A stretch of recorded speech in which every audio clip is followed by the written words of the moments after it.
Random House Audio presents The Wind-Up Bird Chronicle by Haruki Murakami. Read for you by Rupert Degas. Book 1. The Thieving Magpie, June and July 1984. 1. Tuesday's wind-up bird, 6 fingers and 4 breasts. When the phone rang, I was in the kitchen, boiling a pot full of spaghetti and whistling along to an FM broadcast of the overture to Rossini's The Thieving Magpie, which has to be the perfect music for cooking pasta. I wanted to ignore the phone, not only because the spaghetti was nearly done, but because Toru Okada was bringing the London Symphony to its musical climax.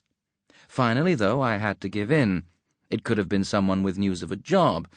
I turned down the gas, went to the living room, and picked up the receiver. 10 minutes, please, said a woman on the other end. I'm good at recognizing people's voices, but this was not one I knew. Excuse me? To whom do you wish to speak? To you, of course. 10 minutes, please. That's all we need to understand each other. Her voice was low and soft, but otherwise nondescript. Understand each other? Each other's feelings. I leaned over and peeked through the kitchen door. The spaghetti pot was steaming nicely, and Toru Okada was still conducting The Thieving Magpie. Sorry, but you caught me in the middle of cooking spaghetti. Could you call back later? Spaghetti? What are you doing cooking spaghetti at 10:30 in the morning? That's none of your business, I said. I decide what I eat and when I eat it. Fair enough. I'll call back, she said, her voice now flat and expressionless. A slight change in mood can do amazing things to the tone of a person's voice. Hold on a minute, I said before she could hang up. If this is some new sales gimmick, you can forget it. I'm out of work. I'm not in the market for anything.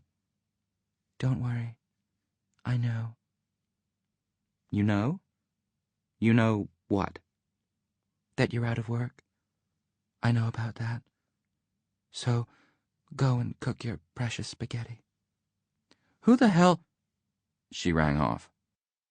Deprived of outlet for my feelings, I stared at the phone in my hand until I remembered the spaghetti.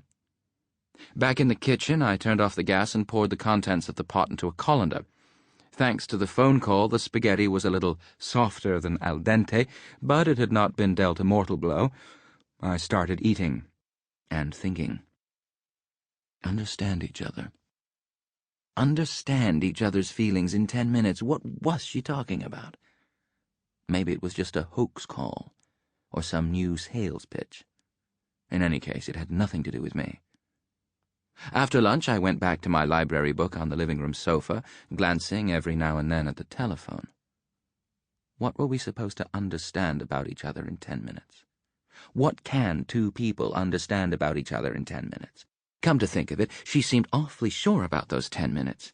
It was the first thing she came out with, as if 9 minutes would be too short or 11 minutes too long. Like cooking spaghetti al dente. I couldn't read any more. I decided to iron shirts instead, which is what I always do when I'm upset. It's an old habit. I divide the job into 12 distinct stages, beginning with the collar, outer surface, and ending with the left-hand cuff.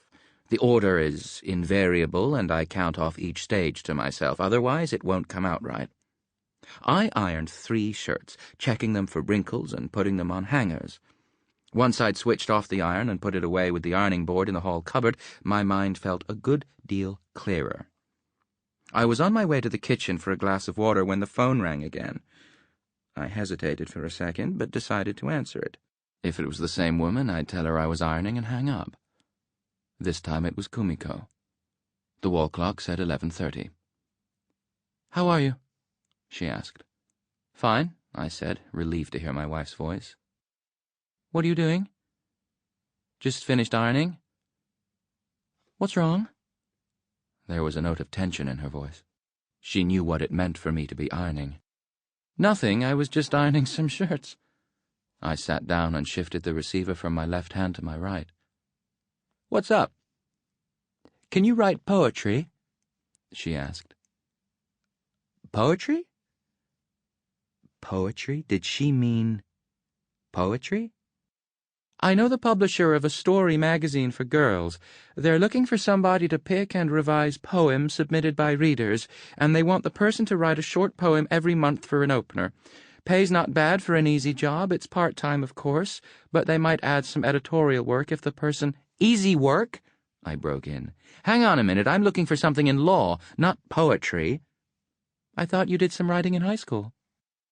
Oh, yeah, sure, for the school newspaper, which team won the football championship, or how the physics teacher fell down the stairs and ended up in the hospital, that kind of stuff, not poetry. I can't write poetry.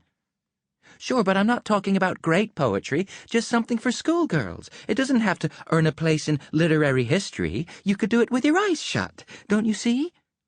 Look, I just can't write poetry, eyes open or closed. I've never done it, and I'm not going to start now. All right, said Kumiko a little sadly. But it's hard to find legal work. I know. That's why I've got so many feelers out. I should be hearing something this week. If it's no go, I'll think about doing something else. Well, I suppose that's that. By the way, what's today? What day of the week? I thought a moment and said, Tuesday? Then will you go to the bank and pay the gas and telephone bills? Sure, I was just about to go shopping for dinner anyway. What are you planning? I don't know yet. I'll decide when I'm shopping. She paused. Come to think of it, she said, with a new seriousness, there's no great hurry about your finding a job. This caught me off guard. Why's that? I asked. Had the women of the world chosen today to surprise me on the telephone? My benefit's going to run out sooner or later. I can't keep hanging around forever. True, but with my raise and occasional jobs on the side and our savings, we can get by okay if we're careful. There's no real emergency. Do you hate staying at home like this and doing housework? I mean, is this life so wrong for you? I don't know, I answered honestly. I really didn't know. Well, take your time and have a think, she said. Anyhow, has the cat come back? The cat? I hadn't thought about the cat all morning. No, I said, not yet. Can you please have a look around the neighborhood? It's been gone over a week now. I gave a non-committal grunt and shifted the receiver back to my left hand. She went on. I'm almost certain it's hanging around the empty house at the other end of the alley, the one with the bird statue in the yard. I've often seen it there. The alley? Since when have you been going to the alley? You've never said anything. Oops, got to run, lots of work to do, don't forget about the cat. She hung up. I found myself staring at the receiver again. Then I set it down in its cradle. I wondered what had taken Kumiko to the alley. To get there from our house, you had to climb over the breeze-block wall, and once you'd made the effort, there was no point in being there. I went to the kitchen for a glass of water, then out to the veranda to look at the cat's dish. The mound of sardines was untouched from last night. No, the cat had not come back. I stood there, looking at our small garden with the early summer sunshine streaming into it. Not that ours was the kind of garden that gives you spiritual solace to look at. The sun managed to find its way in there for the smallest fraction of each day, so the earth was always black and moist, and all we had by way of garden plants were a few dusty hydrangeas in one corner, and I don't like hydrangeas. There was a small stand of trees nearby, and from it you could hear the mechanical cry of a bird that sounded as if it were winding a spring. We called it the wind-up bird. Kumiko gave it the name. We didn't know what it was really called or what it looked like, but that didn't bother the wind-up bird.